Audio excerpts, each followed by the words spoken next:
Welcome to Tuesday! I'm going to be explaining today how to work a drill. It's pretty self-explanatory, however, there are probably a few things that you don't know about the drill if you're a beginner. So, in order to turn the drill, you pull the trigger. The one that I have, it will go slower or faster depending on how far you pull the trigger in. If you want to open this up, hold, this is called the chuck. You can hold the chuck and you can see that's getting smaller. Then you can switch directions with the drill by pushing this little button one way or the other. And now if you hold the chuck, it'll get bigger.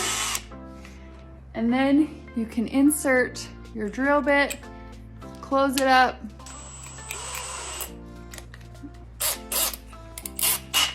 and you've got a tight drill bit, okay? So here are your different settings.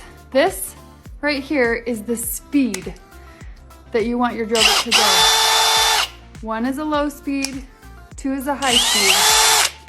High speed, low torque. This one is low speed, high torque. Torque is basically the power that pushes your screw in, okay? This right here, these little numbers right here, this is for torque. The higher the number, the higher the torque. The lower the number, the lower the torque.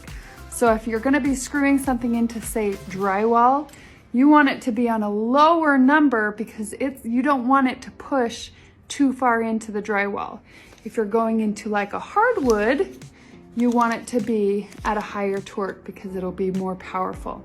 So depending on how far you want to sink a nail in and what materials you're sinking it in will depend on what number you use for this. This drill also has a drill bit or a drill setting. So rather than sinking a screw, I'm drilling a pilot hole.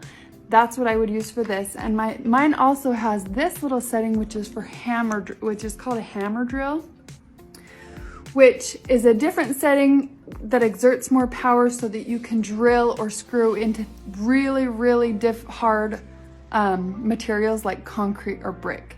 So when I'm trying to drill into brick, if I have to attach a ledger board or something, I will use the hammer setting and a higher speed, and it'll get anything through that brick. So that's your regular drill.